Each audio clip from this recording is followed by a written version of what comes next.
बिस्मिल्लाहिर्रहमानिर्रहीम अस्सलाम वालेकुम वीवर्स। अगर आप लोगों ने ओवरऑल पाकिस्तान से पाकिस्तान आर्मी में सोल्जर यानी सिपाही, क्लर्क, नर्सिंग असिस्टेंट और नायब खतीब का रिटन टेस्ट यानी तहरीरी इम्तिहान देना है तो ये वीडियो आपके लिए हद से ज़्यादा इंपॉर्टेंट है। आपके रिटन टेस्ट में पाकिस्तान जनरल नॉलेज के 20 से 30 नंबर के क्वेश्चन लाजमी आते हैं। तो इस वीडियो को देखने के बाद जो पाकिस्तान जनरल नॉलेज और जीके की जो तैयारी है इसी वीडियो से आप लोगों की मुकम्मल 100% होने वाली है। जिस तरह के क्वेश्चन आप लोगों के टेस्ट में आते हैं या पास टेस्टों में ये क्वेश्चन आ चुके हैं, सभी क्वेश्चन इस वीडियो में फुल तफसील के साथ डिस्कस किए जा रहे हैं। ये वीडियो आपकी जो जनरल नॉलेज की और जीके की तैयारी मुकम्मल करवाएगी और आपके 20 से 30 नंबर पक्के हो जाएंगे। तो वीडियो का बाकायदा आगाज करते हैं।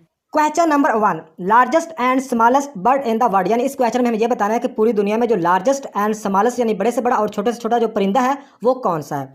तो इसका राइट आंसर बनता है नंबर 1 पे ऑस्ट्रिच। ऑस्ट्रिच लार्जेस्ट परिंदा है, मतलब एक लार्जेस्ट बर्ड है ओवरऑल दुनिया में। अगर बात करें स्मॉलेस्ट की तो जो स्मॉलेस्ट बर्ड है वो है हमंग बर्ड। हमंग बर्ड स्मॉलेस्ट है और लार्जेस्ट है ऑस्ट्रिच, ये आप लोगों को पता होना चाहिए। तो नेक्स्ट अगर बात करें नंबर 2 पे टॉलेस्ट एनिमल की, तो जो टॉलेस्ट यानी लंबा जो जानवर है पूरी दुनिया में वो है जिराफ। ये आप लोगों को पता होना चाहिए, जिराफ दुनिया में लार्जेस्ट मतलब टॉलेस्ट एनिमल है जिराफ। तो नंबर 3 की अगर बात करें तो लार्जेस्ट जो बिल्डिंग है पूरी दुनिया में वो है बुर्ज खलीफा, और ये कहाँ पे दुबई में वाक़या है। ये भी आप लोगों को पता होना चाहिए कि टॉलेस्ट बिल्डिंग है पूरी दुनिया में बुर्ज खलीफा, और ये कहाँ पे वाक़या है, दुबई में वाक़या है। तो नेक्स्ट बात करते हैं नंबर 4 पे लॉन्गेस्ट डे। तो ये लॉन्गेस्ट डे का अगर क्वेश्चन आए तो जो लॉन्गेस्ट डे है या 21 या 22 जून है, ये आप लोगों को पता होना चाहिए। 21 या 22 जून मतलब कि लॉन्गेस्ट डे है, ये आप लोगों को पता होना चाहिए। नेक्स्ट अगर बात करें नंबर 5 पे, अगर ये पूछा जाए कि शॉर्टेस्ट डे का क्वेश्चन आए तो वो है 22 दिसंबर, यानी 22 दिसंबर मतलब एक शॉर्टेस्ट डे है। 21 या 22 जून लॉन्गेस्ट डे है। तो नेक्स्ट क्वेश्चन है व्हेन वाज सार्क फाउंडेड। यानी इस क्वेश्चन में ये बताना है कि एक सार्क ऑर्गेनाइजेशन है ये कब मतलब है कि बनाई गई। तो इसका राइट आंसर बनता है नंबर 1 पे है 8 दिसंबर 1985, यानी 8 दिसंबर 1985 को ढाका में बनाई गई। ढाका बांग्लादेश में बनी थी सार्क 8 दिसंबर 1985 को। और इसमें कितनी मेंबर की तादाद है, यानी कितनी कंट्रीज़ हैं, इसमें 8 कंट्रीज़ हैं, पाकिस्तान भी इसमें है। अगर सार्क के बारे में ये पूछा जाए कि सार्क का हेडक्वार्टर कहाँ पे है, तो सार्क का हेडक्वार्टर है खटमंडू नेपाल में। सार्क का जो हेडक्वार्टर है वो है खटमंडू नेपाल में, ये भी आप लोगों को पता होना चाहिए। तो नेक्स्ट क्वेश्चन है, ये क्वेश्चन काफ़ी ज़्यादा इंपॉर्टेंट है। इस वीडियो में जितने भी क्वेश्चन है मोस्ट इंपॉर्टेंट है, बल्कि वेरी वेरी इंपॉर्टेंट। इन्हीं क्वेश्चन में से आप लोगों के टेस्ट में क्वेश्चन आने हैं जनरल नॉलेज के, ये आप लोगों को मैं बता रहा हूँ। तो ये क्वेश्चन है फर्स्ट बैटल ऑफ पानीपत। तो पानीपत की लड़ाई के बारे में कोई ना क्वेश्चन लाजमी पूछा जाता है, तो इनके बारे में ज़्यादा डेट पूछी जाती है, वो आप लोगों को डेट भी बताऊँगा, और किन किन के दरमियान ये मतलब कि बैटल मतलब लड़ी गई वो भी बताऊँगा इस क्वेश्चन में। तो क्वेश्चन है फर्स्ट बैटल ऑफ पानीपत। तो पानीपत में आप लोगों को पता होना चाहिए कि 3 मतलब है कि बैटल में 3 मतलब है कि जंग हुई है पानीपत के मैदान में। और पानीपत का मैदान जो है वो बड़े सगीर में वाक़या था, मतलब है कि अभी जो जहाँ पे भारत है वहाँ पे मतलब है कि भारत के इलाके में ही पानीपत का मैदान वाक़या है। तो इसमें 3 मतलब है कि जंगें हुई हैं, ये आप लोगों को पता होना चाहिए। तो इसमें अगर बात करें पानीपत की जो पहली लड़ाई हुई थी वो हुई थी ज़हीरुद्दीन बाबर और इब्राहिम लोदी के दरमियान 1526 में। डेट आप लोगों ने याद रखनी है। पानीपत की जो पहली लड़ाई हुई थी 1526 में इब्राहिम लोदी एंड ज़हीरुद्दीन बाबर, और ज़हीरुद्दीन बाबर ने इस जंग को विन किया था, ये भी आप लोगों को पता होना चाहिए। तो पानीपत की जो दूसरी लड़ाई है वो अकबर एंड हिमू वगैरह के दरमियान हुई थी। ये कब हुई थी? 1556। आप लोगों ने डेट सिर्फ एग्जैक्ट याद रखनी है। 1556 में पानीपत की दूसरी लड़ाई हुई थी। और पानीपत की जो तीसरी लड़ाई है वो हुई थी अहमद शाह दुरानी या अहमद शाह अब्दाली एंड अफगान एंड दौला के दरमियान। कब हुई थी? ये हुई थी 1761 में। 1761 में पानीपत की तीसरी लड़ाई हुई थी। पहली 1526 में, दूसरी 1556 में, तीसरी 1761 में। तो पानीपत में टोटल 3 लड़ाई हुई हैं, आप लोगों को पता होना चाहिए। तो नेक्स्ट क्वेश्चन है नेशनल गेम ऑफ पाकिस्तान। तो इस क्वेश्चन में हमें यह बताना है कि जो पाकिस्तान की नेशनल गेम है उसका क्या नाम है। तो इसका राइट आंसर बनता है A option hockey. Hockey Pakistan की नेशनल गेम है। अगर पोइट के नेशनल पोइट पूछा जाए तो इलामा मोहम्मद इकबाल पाकिस्तान के नेशनल पोइट हैं। अगर जूस जो नेशनल जूस पूछा जाए तो वो है sugarcane. Sugarcane Pakistan का नेशनल जूस है। अगर जो कौमी मतलब है कि जो नेशनल फ्लावर या नेशनल रोज़ पूछा जाए तो वो है जासमीन। अगर जासमीन ऑप्शन में ना हो तो चमेली हो तो चमेली भी ठीक होगा, लेकिन ज़्यादा मतलब है कि सही आंसर बनता है जासमीन। इसके अलावा अगर नेशनल ट्री देवदार, नेशनल जो बर्ड है पाकिस्तान का वो है चकोर। और नेशनल अगर मतलब कि नेशनल अगर बात करें बर्ड चकोर, और नेशनल जानवर एनिमल, नेशनल जो एनिमल है पाकिस्तान का एनिमल वो है मारखोड़। तो आप लोगों को पता होना चाहिए। तो नेक्स्ट क्वेश्चन है the smallest planet in our solar system. तो हमारे सोलर सिस्टम में जो स्मॉलेस्ट यानी छोटे से छोटा जो प्लानट है उसका क्या नाम है। तो इसका राइट आंसर है ए ऑप्शन मरकरी। मरकरी यानी छोटे से छोटा स्मॉलेस्ट प्लानट है हमारे सोलर सिस्टम का मरकरी। अगर ये क्वेश्चन इस तरह पूछा जाए कि जो मतलब कि लार्जेस्ट प्लानट पूछा जाए तो वो है जुपिटर। जुपिटर लार्जेस्ट प्लानट है, ये आप लोगों को पता होना चाहिए। अगर ऑप्शन सी की बात करें वेनस की, तो वेनस जो है ये दो, इसमें दो क्वेश्चन पूछे जा सकते हैं वेनस के बारे में। एक तो ये हार्टेस्ट यानी गर्म तरीन है, और एक इसे मतलब ब्राइटेस्ट यानी चमकदार भी है। हार्टेस्ट और ब्राइटेस्ट पूछा जाए वो है वीनस, आप लोगों को पता होना चाहिए। अगर ठंडा तरीन या कोल्डेस्ट पूछा जाए या जो सबसे दूर है वो है नेपच्यून। नेपच्यून ठंडा तरीन भी है और ये सारे मतलब एक प्लांट से दूर भी एंड पर है, ये भी आप लोगों को पता होना चाहिए। तो नेक्स्ट क्वेश्चन है first female PM of Pakistan. इस क्वेश्चन में हमें यह बताना है कि जो फर्स्ट फीमेल प्राइम मिनिस्टर थी यानी वजीर आजम थी पाकिस्तान की, उनका क्या नाम है। तो इसका right answer A option Benazir Bhutto. Benazir Bhutto मतलब पाकिस्तान की हिस्ट्री में पहली खवातीन है जो वजीर आजम रही है पाकिस्तान की, और बेनज़ीर भुट्टो 2 मरतबा वजीर आजम रही है, ये भी आप लोगों को पता होना चाहिए। 2 मरतबा, ये पहली दफ़ा 1988 से 1990 तक, पहली दफ़ा 1988 से 1990 तक, दूसरा 1993 से 1996 तक। ये आप लोगों को पता होना चाहिए कि 2 दफ़ा बेनज़ीर भुट्टो मतलब है कि पाकिस्तान की पीएम रही हैं। तो बेनज़ीर भुट्टो के बारे में अगर बात करें तो बेनज़ीर भुट्टो पैदा हुई थी 21 जून 1953 में। 21 जून 1953 में बेनज़ीर भुट्टो पैदा हुई थी, यानी 1953 में। 21 जून 1953 में बेनज़ीर भुट्टो कराची में पैदा हुई थी। तो अगर बात करें बेनज़ीर भुट्टो मतलब बेनज़ीर भुट्टो ने वफ़ात पाई थी 27 दिसंबर 2007 को रावलपिंडी में। पैदा हुई 21 जून 1953 को कराची में और वफ़ात पाई 27 दिसंबर 2007 को कहाँ पे, रावलपिंडी में। और बेनज़ीर भुट्टो कहाँ पे दफन है, तो बेनज़ीर भुट्टो गड़ी खुदाबख्श में दफन है, यह भी आप लोगों को पता होना चाहिए। तो अगर बात करें यहाँ पे बी ऑप्शन पे लिखा हुआ है फातिमा जिन्ना। तो फातिमा जिन्ना कायद आज़म की छोटी बहन थी। फातिमा जिन्ना ने 1938 में ऑल इंडिया मुस्लिम लीग को ज्वाइन किया था, और फातिमा जिन्ना ने 1965 का इलेक्शन भी लड़ा था अयूब खान की मुखालफत पर। तो मतलब एक अयूब खान जीत गए थे, लेकिन फातिमा जिन्ना ने 1965 का इलेक्शन भी लड़ा था, और फातिमा जिन्ना ने 1967 में वफ़ात पाई, यह भी आप लोगों को पता होना चाहिए। अगर ऑप्शन सी पे है डॉक्टर फहमीदा मिर्ज़ा, तो डॉक्टर फहमीदा मिर्ज़ा फर्स्ट पाकिस्तानी मतलब है कि पाकिस्तानी फ़ीमेल है जो कि स्पीकर रही हैं। कौमी असम्बली की स्पीकर फर्स्ट कौन थी, डॉक्टर फहमीदा मिर्ज़ा। तो ये भी आप लोगों को पता होना चाहिए। तो नेक्स्ट क्वेश्चन है last ruler of Mughal empire, यानी मुगलिया हुक्मरान के मतलब कि मुगलिया जो दौर के लास्ट रूलर थे, लास्ट आखिरी हुक्मरान थे, उनका क्या नाम है। तो ए ऑप्शन राइट है बहादुर शाह जफ़र। बहादुर शाह जफ़र मुगलिया दौर के आखिरी मतलब है कि चश्मो चिराग थे, यानी आखिरी बादशाह थे। तो जो बहादुर शाह जफ़र की अगर बात करें तो 1962 में मतलब है कि इन्होंने वफ़ात पाई 1862 में। बहादुर शाह जफ़र ने 1862 में रंगून मतलब एक इलाका है वहाँ पे मतलब है कि ये दफन है। 1862 में बहादुर शाह जफ़र ने वफ़ात पाई, तो बर्मा रंगून में मतलब है कि ये दफन है बहादुर शाह जफ़र, और ये मुगल सल्तनत के आखिरी बादशाह थे। तो अगर बात करें अकबर की, तो अकबर ने 49 साल हुकूमत की है बरसगीर पर, यह भी मुगलिया सल्तनत के मतलब हुक्मरान थे। अगर बात करें ज़हीरुद्दीन बाबर की, तो ज़हीरुद्दीन बाबर पहले यानी फर्स्ट मतलब है कि रूलर थे मुगलिया एम्पायर के, वो थे ज़हीरुद्दीन बाबर, और लास्ट थे बहादुर शाह जफ़र, और अकबर ने 49 साल हुकूमत की, ये भी आप लोगों को पता होना चाहिए। तो नेक्स्ट क्वेश्चन है फर्स्ट प्रेसिडेंट ऑफ पाकिस्तान। तो इस क्वेश्चन में हम ये बताना है कि जो फर्स्ट प्रेसिडेंट है पाकिस्तान के, तो उनका क्या नाम, उनका नाम है ये ऑप्शन राइट है सिकंदर मिर्ज़ा। सिकंदर मिर्ज़ा पाकिस्तान के पहले सदर हैं, और दूसरे सदर अयूब खान, ये भी आप लोगों को पता होना चाहिए। अगर बात की जाए पाकिस्तान के पहले वज़ीर आज़म, तो वो है लियाकत अली खान। पाकिस्तान के दूसरे वज़ीर आज़म ख्वाजा नाज़मुद्दीन, ये भी आप लोगों को पता होना चाहिए। और इसके अलावा अगर बात करें पाकिस्तान के पहले गवर्नर जनरल, तो वो थे कायद आज़म, और पाकिस्तान के दूसरे गवर्नर जनरल थे ख्वाजा नाज़मुद्दीन। ख्वाजा नाज़मुद्दीन गवर्नर भी थे और वज़ीर आज़म भी रहे हैं, ये भी आप लोगों को पता होना चाहिए। दूसरे गवर्नर थे पाकिस्तान के कौन, ख्वाजा नाज़मुद्दीन, और पाकिस्तान के तीसरे गवर्नर थे मलक ग़ुलाम मोहम्मद। मलक ग़ुलाम मोहम्मद पाकिस्तान के तीसरे गवर्नर थे, और पाकिस्तान के चौथे गवर्नर थे सिकंदर मिर्ज़ा, और सिकंदर मिर्ज़ा पाकिस्तान के चौथे गवर्नर भी थे, और पाकिस्तान के पहले सदर भी सिकंदर मिर्ज़ा थे, ये भी आप लोगों को पता होना चाहिए।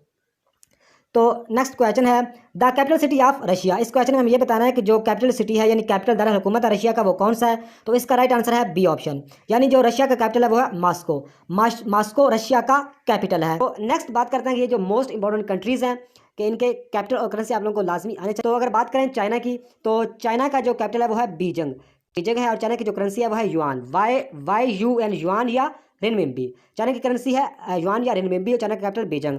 तो ईरान की बात करें तो ईरान का कैपिटल तेहरान, और ईरान की करेंसी है रियाल। ईरान की करेंसी रियाल और ईरान का कैपिटल तेहरान। अगर बात करें अफगानिस्तान की, तो अफगानिस्तान का जो कैपिटल है वो है काबुल। अफगानिस्तान का कैपिटल काबुल, और अफगानिस्तान की जो करेंसी है वो है अफगानी रुपये। तो नेक्स्ट बात करते हैं इंडिया की। तो इंडिया का जो कैपिटल है वो है न्यू दिल्ली और इंडिया की करेंसी रुपी है। नेक्स्ट बात करते हैं इजिप्ट की। तो इजिप्ट का जो कैपिटल है वो है मिस्र और इजिप्ट की जो करेंसी है वो इजिप्टियन पाउंड। इजिप्ट का कैपिटल है मतलब इजिप्ट मिस्र, और मिस्र का जो कैपिटल है वो है कायरा। मतलब कि इजिप्ट का जो मिस्र का जो कैपिटल है वो है कायरा और इजिप्ट की जो मतलब कि करेंसी है वो है इजिप्टियन पाउंड। इजिप्ट का जो कैपिटल है वो है कायरा। तो नेक्स्ट बात करते हैं तुर्की की। तो तुर्की का जो कैपिटल है वो है अंकारा। तुर्की का कैपिटल अंकारा और तुर्की की जो करेंसी है वो है लीरा, LIRA लीरा तुर्की की करेंसी है, तुर्की का कैपिटल अंकारा। तो नेक्स्ट बात करते हैं कतर। कतर का कैपिटल है दोहा। कतर का जो कैपिटल है दोहा और कतर की जो करेंसी है वो है रियाल। कतर की जो करेंसी है वो है रियाल। तो नेक्स्ट बात करते हैं इराक की। इराक का कैपिटल बगदाद। इराक का कैपिटल बगदाद और इराक की जो करेंसी है वो है इराकी दिनार। इराकी दिनार करेंसी है, इराकी दिनार। तो नेक्स्ट बात करें नेपाल की। तो नेपाल का कैपिटल है खटमंडू। नेपाल का कैपिटल खटमंडू और नेपाल की जो करेंसी है रुपी। तो नेक्स्ट बात करते हैं जापान की। तो जापान का कैपिटल टोक्यो। जापान का कैपिटल टोक्यो और जापान की जो करेंसी है येन, YEN, येन मतलब जापान की करेंसी है और जापान का जो कैपिटल है वो है टोक्यो। तो नेक्स्ट बात करते हैं रशिया की। तो रशिया का कैपिटल है मॉस्को और रशिया की जो करेंसी है वो है रबल, RUBL रबल। रशिया का कैपिटल मॉस्को और करेंसी रबल। तो नेक्स्ट बात करते हैं बांग्लादेश की। तो बांग्लादेश का जो कैपिटल है वो है ढाका और बांग्लादेश की जो करेंसी है टका। बांग्लादेश का कैपिटल ढाका, करेंसी टका। तो नेक्स्ट बात करते हैं USA यानी अमेरिका की। तो अमेरिका का जो कैपिटल है वो है वाशिंगटन DC और करेंसी डॉलर। तो नेक्स्ट बात करते हैं UK की। तो UK यानी यूनाइटेड किंगडम। तो यूनाइटेड किंगडम का जो कैपिटल है वो है लंदन और यूनाइटेड किंगडम की जो करेंसी है वो है sterling pound. Sterling pound UK की करेंसी है, जो आप लोगों ने याद रखनी है। तो नेक्स्ट बात करते हैं इंडोनेशिया की। तो इंडोनेशिया की जो मतलब कैपिटल है जकार्ता। इंडोनेशिया का कैपिटल जकार्ता और इंडोनेशिया की जो करेंसी है वो है रुपया। इंडोनेशिया की जो करेंसी है रुपया और कैपिटल जकार्ता। तो नेक्स्ट बात करते हैं फ्रांस। फ्रांस का कैपिटल है पेरिस। फ्रांस का कैपिटल पेरिस और फ्रांस की जो करेंसी है फ्रैंक। तो नेक्स्ट बात करते हैं UAE या यूनाइटेड अरब अमारात। तो इसकी जो कैपिटल है अबू धाबी और इसकी जो करेंसी है वो है दरहम। ये आप लोगों ने याद रखना है कि UAE की जो करेंसी है वो है दरहम। UAE की करेंसी क्या है? दरहम और UAE का जो कैपिटल है अबू धाबी। तो नेक्स्ट बात करते हैं सऊदी अरेबिया। तो सऊदी अरेबिया की बात करें तो इसका कैपिटल है रियाज और इसकी करेंसी है रियाल। तो इसके बाद पाकिस्तान की करेंसी है रुपी और पाकिस्तान का जो कैपिटल है इस्लामाबाद। इसका एक कंट्रीज मोस्ट इंपॉर्टेंट बात की है कनाडा। कनाडा की अगर बात, कनाडा का कैपिटल है ओटावा और कनाडा की जो करेंसी है वो है डॉलर। अगर बात करें ऑस्ट्रेलिया की। तो ऑस्ट्रेलिया की अगर बात करें, ऑस्ट्रेलिया का कैपिटल है कैनबेरा और ऑस्ट्रेलिया की जो करेंसी है वो भी उसकी डॉलर है, ऑस्ट्रेलियन डॉलर। नेक्स्ट क्वेश्चन है second largest dam of Pakistan. इस क्वेश्चन में हमें ये बताना कि जो दूसरे नंबर पर डैम है पाकिस्तान का लार्जेस्ट, तो वो कौन सा है? तो वो है मंगला डैम। मंगला डैम पाकिस्तान का दूसरा बड़ा डैम है जो कि पंजाब ज़िला जहलम मतलब कि जहलम के दरिया पर ज़िला जहलम में वाक़ है मंगला डैम और ये पाकिस्तान का दूसरा बड़ा मतलब कि डैम है। तो पाकिस्तान के पहले बड़े डैम की बात करें तो वो है तरबेला डैम जो कि KPK में वाक़ है। पाकिस्तान का पहला बड़ा डैम तरबेला डैम। तो अगर ये मतलब है कि वर्षक डैम पाकिस्तान का सबसे छोटा डैम है और ये कालाबाग भी डैम का ही नाम है। तो नेक्स्ट क्वेश्चन है लार्जेस्ट लेक ऑफ पाकिस्तान। तो यानी जो लार्जेस्ट झील यानी बड़ी जो झील है पाकिस्तान की उसका क्या नाम है? तो वो है मंचर झील। ए ऑप्शन राइट है। मंचर जो लेक है ये पाकिस्तान की सबसे लार्जेस्ट लेक है, मंचर लेक। अगर ये क्वेश्चन पूछा जाए कि बाय मतलब है कि बाय हैंडमेड यानी हाथ से बनाई गई हैंडमेड के बारे में पूछा जाए तो वो है केंजर लेक। मतलब पाकिस्तान की जो बड़ी झील है बाय मतलब है कि जो मसनूई मतलब है कि बनाई गई है, हाथों से बनाई गई है, मसनूई जो झील है वो है किंजर लेक, लेकिन जो मतलब एक कुदरती है वो है मंचर लेक, लार्जेस्ट पाकिस्तान की लेक। ये आप लोगों को पता होना चाहिए। बाय हैंड पूछी जाए तो किंजर लेक मतलब एक लार्जेस्ट है, लेकिन अगर कुदरती लेक तो वो है Manchar lake, largest lake of Pakistan में। तो हिना भी मतलब लेक का नाम है और सैफ अल मलूक भी एक मशहूर मरूफ लेक है, झील है। तो ये भी आप लोगों को पता होना चाहिए। तो नेक्स्ट क्वेश्चन है which city of Pakistan is called city of lights, यानी किस सिटी को सिटी ऑफ लाइट्स कहा जाता है? तो इसका राइट आंसर बनता है कराची। कराची को सिटी ऑफ लाइट्स यानी रोशनियों का शहर कहा जाता है। Gateway city of Karachi, gateway city भी कहा जाता है। और बाबुल इस्लाम भी मतलब है कि सूबा सिंध को बाबुल इस्लाम भी कहा जाता है। तो कराची को सिटी ऑफ लाइट्स और बिग सिटी यानी पाकिस्तान की जो सबसे बड़ी सिटी है मतलब वो भी कराची ही है, ये भी आप लोगों को पता होना चाहिए। तो अगर बात करें लाहौर को, कालजों का शहर लाहौर को कहा जाता है। लाहौर में ही मीनार पाकिस्तान, बादशाही मस्जिद, ये सारी मस्जिद मतलब है कि ये इंपॉर्टेंट चीज़ें, शाही किला भी लाहौर में है, ये भी क्वेश्चन में आ सकता है। तो अगर बात करें मुल्तान की, तो मुल्तान को सूफियों का शहर कहा जाता है, सूफियों का शहर, मिज़ारों का शहर मुल्तान को कहा जाता है। तो सरगोदा की बात करें तो शाहीनों का शहर सरगोदा को कहा जाता है। तो नेक्स्ट क्वेश्चन है सेकंड कॉन्स्टिट्यूशन ऑफ पाकिस्तान। तो इस क्वेश्चन में ये बताना है कि पाकिस्तान का जो दूसरा आइन है वो कब बना। तो पाकिस्तान का जो दूसरा आइन है वो 1962 में बना। अयूब खान के दौर में 1962 में पाकिस्तान का दूसरा आइन बना 12 जून 1962 में। 12 जून 1962 में पाकिस्तान का दूसरा आइन बना, 12 जून 1962 में। और उस वक्त अयूब खान मतलब है कि सदर थे पाकिस्तान के, मतलब अयूब खान के दौर में। पाकिस्तान का जो पहला आइन है वो 1956 में बना। 23 मार्च 1956 में पाकिस्तान का पहला आइन बना। 23 मार्च 1956 में पाकिस्तान का पहला आइन बना। और ये इस वक्त मोहम्मद चौधरी मोहम्मद अली उस वक्त वज़ीर थे और सिकंदर मिर्ज़ा उस वक्त सदर थे जब पाकिस्तान का पहला आइन बना 1956 में, 23 मार्च 1956 में। पाकिस्तान का दूसरा आइन 12 जून 1962 में। और पाकिस्तान का तीसरा जो आइन है 1973 में, जो अभी भी चल रहा है। और ये जुल्फ़िकार अली भुट्टो के मतलब के हुकूमत के दौरान बना था। 14 अगस्त 1973 में पाकिस्तान का तीसरा आइन बना था। तो ये तीनों आइन के बारे में आप लोगों को पता होना चाहिए। पहला 23 मार्च 1956 को, दूसरा 12 जून 1962 को, तीसरा 14 अगस्त 1973 को। अगर आप बात करें 1949 की, तो 12 मार्च 1949 को मतलब कि आइन के बारे में ही पहली करारदाद पेश की गई थी लियाकत अली खान के दौर में। ये क्वेश्चन भी आता है कि जो फर्स्ट रेजोल्यूशन थी मतलब कॉन्स्टिट्यूशन के बारे में वो थी 12 मार्च 1949 को। किसके दौर में? लियाकत अली खान उस वक्त वज़ीर आज़म थे। तो नेक्स्ट क्वेश्चन है Pakistan is bounded by north west, यानी इस क्वेश्चन में यह था ना कि पाकिस्तान के नॉर्थ वेस्ट पे मतलब कौन सा मुल्क की बाउंड्री है पाकिस्तान के साथ जो अटैच है, तो वो है अफगानिस्तान। या नॉर्थ वेस्ट की तरफ मतलब है कि बाउंड्री है अफगानिस्तान की। तो ईस्ट की तरफ इंडिया की, वेस्ट की तरफ ईरान की और चाइना की है नॉर्थ की तरफ। मतलब है कि नॉर्थ की तरफ चाइना, ईस्ट की तरफ इंडिया, वेस्ट की तरफ ईरान और नॉर्थ वेस्ट की तरफ अफगानिस्तान और साउथ की तरफ बहिरा अरब। तो ये आप लोगों को पता होना चाहिए। तो नेक्स्ट क्वेश्चन है second highest peak of Pakistan. तो इस क्वेश्चन में यह बताना है कि जो सेकंड हाईएस्ट पीक है पाकिस्तान की वो कौन सी है, तो वो है सेकंड जो हाईएस्ट पीक है यानी जो दूसरे नंबर पे बुलंदतरीन चोटी है पाकिस्तान की वो है नांगा पर्वत। बी ऑप्शन राइट है, नांगा पर्वत सेकंड हाईएस्ट पीक है पाकिस्तान की। तो नांगा पर्वत का दूसरा नाम किलर माउंटेन है, ये भी आप लोगों ने याद रखना है। और नांगा पर्वत की जो लंबाई है वो है 8126, जो है 8126 नांगा पर्वत की लंबाई है। ये तो पाकिस्तान की दूसरी हाईएस्ट पीक है नांगा पर्वत। नांगा पर्वत का दूसरा नाम क्या है? Killer mountain. ये भी आप लोगों को पता होना चाहिए। तो ये हिमालय रेंज में वाक़ है, इस बात का भी आप लोगों को पता होना चाहिए। नांगा पर्वत 8126 की लंबाई है। तो अगर बात करें जो मतलब यहाँ पूछा जाए मतलब है कि फर्स्ट हाईएस्ट पीक, तो वो मतलब कि जो पहले नंबर पर हाईएस्ट पीक है पाकिस्तान की वो है K2। K2 का दूसरा नाम है गॉडविन आस्टन। K2 की लंबाई के बारे में अगर पूछा जाए तो K2 की लंबाई है 8611 मीटर K2 की लंबाई है। K2 का दूसरा नाम गॉडविन आस्टन और ये कराक्रम रेंज में वाक़ है। ये पाकिस्तान की फर्स्ट हाईएस्ट पीक है, ये भी आप लोगों को पता होना चाहिए। तो ये कराक्रम रेंज में वाक़ है। तो अगर बात करें जो हिंदुकुश रेंज की जो बुलंदतरीन चोटी है वो है तरचमीर। हिंदुकुश रेंज की जो बुलंदतरीन चोटी है वो है तरचमीर। तो इसकी जो लंबाई है वो है 7707 या मतलब एक 76096, ये भी हो सकता है, लेकिन ज़्यादा जो सही आंसर बनता है वो है 7707 या 7706। ये आप लोगों को मतलब कि पता होना चाहिए। तो अगर डी ऑप्शन की बात करें, जो माउंट एवरेस्ट है ये दुनिया की बुलंदतरीन चोटी है। माउंट एवरेस्ट दुनिया की बुलंदतरीन चोटी है और ये नेपाल तिब्बत में वाक़ है, ये भी आप लोगों को पता होना चाहिए। तो इसकी लंबाई कितनी है? 88 या 50 मीटर इसकी लंबाई है माउंट एवरेस्ट की। ये दुनिया की सबसे ऊंची चोटी है पूरी दुनिया की। और पूरी दुनिया की दूसरे नंबर पे जो सबसे बड़ी चोटी है वो है K2। तो ये आप लोगों को पता होना चाहिए। तो नेक्स्ट क्वेश्चन है एरिया ऑफ AJ, यानी हमें इस क्वेश्चन में ये बताना है कि जो आज़ाद कश्मीर का कितना एरिया है। तो आज़ाद जम्मू कश्मीर का एरिया है 13297 किलोमीटर स्क्वायर। 13297 किलोमीटर एरिया है आज़ाद कश्मीर का। बिल्कुल एग्जैक्ट ठीक क्वेश्चन है, तो आप लोगों ने इसे मतलब साथ साथ याद भी करते जाना है। तो एरिया ऑफ आज़ाद कश्मीर कितना है? 13297। तो अगर पूछा जाए पंजाब का एरिया, तो पंजाब का एरिया है 205,344 किलोमीटर। पंजाब का एरिया 205,344 किलोमीटर। अगर बलोचिस्तान का पूछा जाए तो बलोचिस्तान का एरिया है 347,190 स्क्वायर किलोमीटर। बलोचिस्तान का एरिया कितना है? 347,190 स्क्वायर किलोमीटर। तो यही एरिया अगर पूछा जाए सिंध का, तो सिंध का एरिया है 140,914 स्क्वायर किलोमीटर। सिंध का एरिया कितना है? 140,914 स्क्वायर किलोमीटर। अगर KPK का एरिया पूछा जाए तो 101,741 स्क्वायर किलोमीटर। 101,741 KPK का एरिया है। तो GB यानी गिलगित बल्तिस्तान का एरिया पूछा जाए तो वो है 72,971 किलोमीटर। 72,971 स्क्वायर किलोमीटर GB यानी गिलगित बल्तिस्तान का एरिया। तो ये एरिया आप लोगों को सारे आने चाहिए, कोई भी पूछा जा सकता है।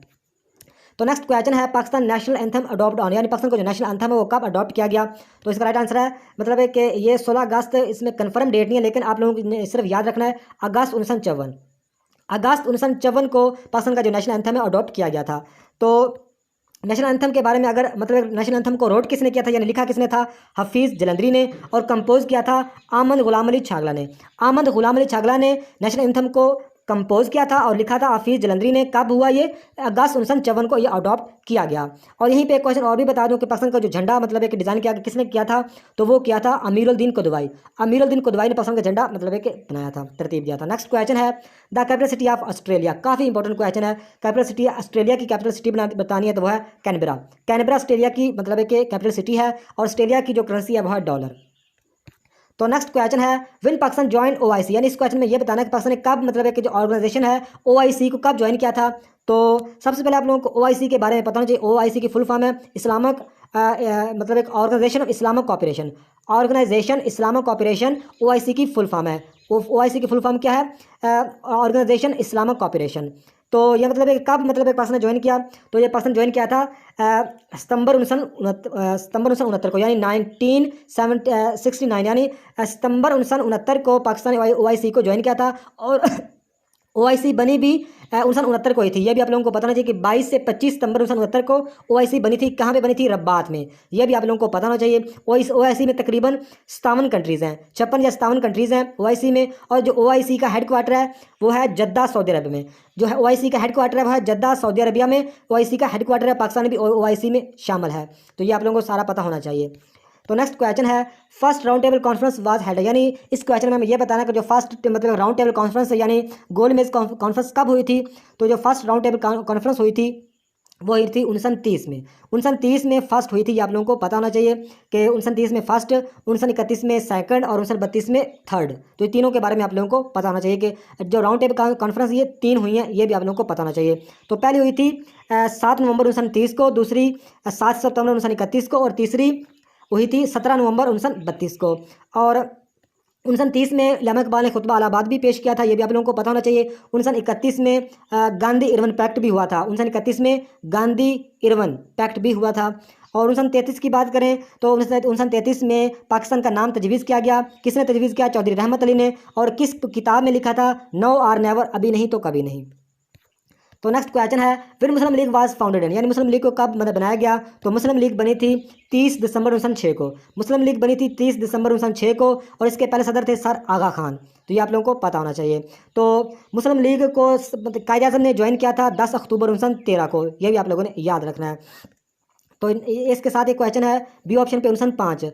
तो जो बंगाल अलहदा हुआ था 1905 में, मतलब बंगाल अलहदा 1905 में होता और 1911 में दोबारा फिर जोड़ दिया गया था, ये भी आप लोगों को पता होना चाहिए। तो 1885 में क्या हुआ था? 1885 में इंडियन नेशनल कांग्रेस बनी थी। और किसने बनाई थी? A.O. ह्यूम ने 1885 में इंडियन नेशनल कांग्रेस बनी थी। और 1867 में उर्दू हिंदी कंट्रोवर्सी, यानी 1867 में, यह भी आप लोगों को पता होना चाहिए। तो नेक्स्ट क्वेश्चन है Mohammedan educational conference was held, यानी मोहम्मदन एजुकेशनल कॉन्फ्रेंस कब हुई थी। तो मोहम्मदन एजुकेशनल कॉन्फ्रेंस हुई थी 1886 में। और ये किसके मतलब के सरबराह इनके कौन थे? मोहम्मदन एजुकेशनल कॉन्फ्रेंस थे सर सैयद अहमद खान, इनके सरबराह थे ऐसे कॉन्फ्रेंस के। तो 1898 में सर सैयद अहमद खान की वफात हो गई थी, ये भी आप लोगों को पता होना चाहिए। तो 1929 में कायदे आज़म ने 14 नकात पेश किए थे। 1928 में नेहरू ने मतलब है कि नेहरू की रिपोर्ट के मतलब है कि मुखालफत पर 1929 में मतलब है कि कायदे आज़म ने 14 निकात पेश किए थे, ये भी आप लोगों को पता होना चाहिए। 1913 में कायदे आज़म ने मुस्लिम लीग को 10 अक्टूबर, आप लोगों ने डेट भी याद रखनी है, 10 अक्टूबर 1913 को मतलब कि कायदे आज़म ने मुस्लिम लीग को ज्वाइन किया था और परमानेंट मेंबर बने थे 1934 में। मुस्लिम लीग के मेंबर जो बने थे कायदे आज़म 1934 में, यह भी आप लोगों को पता होना चाहिए। तो नेक्स्ट क्वेश्चन है third largest continent in the world, यानी दुनिया का जो तीसरा मतलब कि बड़ा आज़म है लार्जेस्ट, वो कौन सा है? तो वो है नॉर्थ अमेरिका। नॉर्थ अमेरिका दुनिया का तीसरा नंबर पर मतलब कि लार्जेस्ट कॉन्टिनेंट है, यानी बड़ा आज़म है। तो पाकिस्तान का जो पूरी दुनिया का जो नंबर 1 पे है कॉन्टिनेंट वो है एशिया, नंबर 2 पे अफ्रीका, नंबर 3 पे नॉर्थ अमेरिका, नंबर 4 पे साउथ अमेरिका, नंबर 5 पे अंटार्कटिका, नंबर 6 पे यूरोप और नंबर 7 पे ऑस्ट्रेलिया। तो अगर बात करें एरिया वाइज जो सबसे बड़ा जो कॉन्टिनेंट है वो है एशिया। एशिया एरिया वाइज सबसे बड़ा है, लेकिन अफ्रीका में कंट्रीज़ ज़्यादा है, इसमें 54 या 55 के करीब कंट्रीज़ हैं, लेकिन एशिया में 44-45 मेरे ख्याल में कंट्रीज़ हैं। तो अफ्रीका में कंट्रीज़ ज़्यादा हैं, लेकिन एरिया वाइज सबसे जो बड़ा है वो है एशिया। कंट्रीज ज़्यादा अफ्रीका में है और बड़ा कौन सा है? एशिया। तो ये आप लोगों को पता होना चाहिए। तो अंटार्कटिका में कोई मतलब एक कंट्री नहीं है। अगर यूरोप की बात करें तो यूरोप में कोई सहरा नहीं है। और पूरी दुनिया का जो सबसे बड़ा सहरा है वो है कौन सा? बिग मतलब एक डेजर्ट, यानी लार्जेस्ट जो डेजर्ट है पूरी दुनिया का वो है Sahara desert, SAHARA, Sahara desert पूरी दुनिया का सबसे बड़ा डेजर्ट है, लेकिन यूरोप में कोई डेजर्ट यानी कोई सहारा नहीं है। तो ऑस्ट्रेलिया जो सबसे छोटा मतलब है कि बरआज़म है, ये भी आप लोगों को पता होना चाहिए। तो नेक्स्ट क्वेश्चन है, what is the largest and deepest ocean in the world. इस क्वेश्चन में हमें ये बताना है कि पूरी दुनिया में जो लार्जेस्ट एंड डीपेस्ट ओशन वो मतलब है कि क्या नाम है उसका। तो इसका राइट आंसर बनता है नंबर 1 पे है पैसिफिक ओशन। पैसिफिक ओशन मतलब कि लार्जेस्ट भी है और डीपेस्ट यानी गहरा भी है, ये भी आप लोगों को पता होना चाहिए। नंबर 2 पे जो ओशन है वो है अटलांटिक ओशन। नंबर 2 पे जो लार्जेस्ट ओशन है वो है अटलांटिक ओशन, और जो सबसे छोटा ओशन है वो है आर्टिक ओशन जो है सबसे छोटा ओशन है। और पूरी मतलब दुनिया में 5 ओशन है, ये भी आप लोगों को पता होना चाहिए। तो इंडिया भी एक ओशन का ही नाम है। तो सबसे बड़ा है पैसिफिक ओशन, दूसरे नंबर पे अटलांटिक और सबसे छोटा है आर्टिक ओशन। तो पूरी दुनिया में 5 मतलब एक समुद्र है, ये भी आप लोगों को पता होना चाहिए। तो नेक्स्ट क्वेश्चन है, first vice president of Pakistan. तो पाकिस्तान की तारीख में वाइस प्रेसिडेंट जो एक मतलब के रहे हैं उनकी शख्सियत का क्या नाम है। उसका राइट आंसर बनता है नूरुल अमीन। नूरुल अमीन मतलब कि पाकिस्तान हिस्ट्री में फर्स्ट पहली दफ़ा मतलब कि पहले और आखिरी वही हैं वाइस प्रेसिडेंट रहे हैं, नूरुल अमीन। तो अगर बात करें जस्टिस रशीद, तो ये पाकिस्तान के मतलब है कि पहले चीफ जस्टिस थे, पाकिस्तान के पहले जस्टिस मियाँ रशीद। और जस्टिस मियाँ रशीद ने ही मतलब है कि कायदे आज़म से गवर्नर का ऑथ लिया था, ये भी आप लोगों को पता होना चाहिए, भी क्वेश्चन आ सकता है।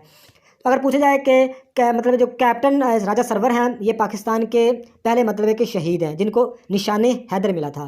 पाकिस्तान के पहले मतलब कैप्टन राजा सरवर जो पहले शहीद हैं जिनको निशाने हैदर यानी पाकिस्तान का सबसे बड़ा अवार्ड दिया गया था, मिलिट्री अवार्ड। तो अगर बात करें जाहिद हुसैन, ये पाकिस्तान स्टेट बैंक के पहले गवर्नर, पाकिस्तान स्टेट बैंक के जो पहले गवर्नर है जाहिद हुसैन।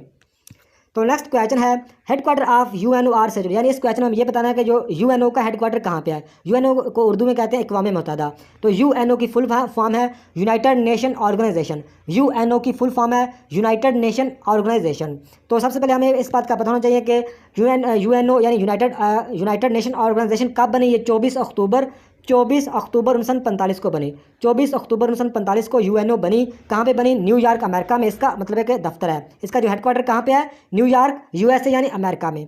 तो इसमें मतलब है कि 5 परमानेंट कंट्रीज़ हैं, 5 इसमें 15 दूसरा परमानेंट मेंबर्स हैं कंट्रीज़, और 10 मतलब है कि परमानेंट नहीं है, यानी टोटल 15 है जिसमें 5 परमानेंट है, 10 मतलब है कि अनपरमानेंट है। तो ये भी आप लोगों को पता होना चाहिए। 24 अक्टूबर 1945 को मतलब है कि बनी थी UNO यानी यूनाइटेड नेशन ऑर्गेनाइजेशन। तो इसमें जो परमानेंट मेंबर की बात करें, USA भी परमानेंट मेंबर है, UK भी परमानेंट, रशिया भी और चाइना भी। इसके अलावा मेरे ख्याल में एक पेरिस है, लेकिन कन्फर्म मुझे याद नहीं। तो नेक्स्ट क्वेश्चन है, what is the largest river in the world. तो इस क्वेश्चन में ये बताना कि जो लार्जेस्ट रिवर है दुनिया में उसका क्या नाम है। तो वो है अमेजन। अमेजोन मतलब कि लार्जेस्ट रिवर माना जाता है दुनिया का। और अगर लॉन्गेस्ट रिवर की बात करें तो वो है नाइल यानी दरिया नील, लॉन्गेस्ट मतलब है कि रिवर माना जाता है। अगर बात करें YNGZTZE, ये बरआज़म एशिया का सबसे बड़ा मतलब है कि रिवर है, ये भी आप लोगों को पता होना चाहिए। और जो अंडस यानी दरिया सिंध है, अंडस रिवर पाकिस्तान का सबसे बड़ा दरिया है। अंडस रिवर आप लोगों को पता होना चाहिए, पाकिस्तान का सबसे बड़ा दरिया है अंडस रिवर। इसकी लंबाई 3180 किलोमीटर के लगभग है, कहीं जगह पे 2900 भी है। तो 3180 ज़्यादा बेस्ट है, ये आप लोगों ने याद रखनी है। तो पाकिस्तान का जो छोटा दरिया है वो है दरिया रावी। और पाकिस्तान में टोटल कितने दरिया हैं? 24 दरिया।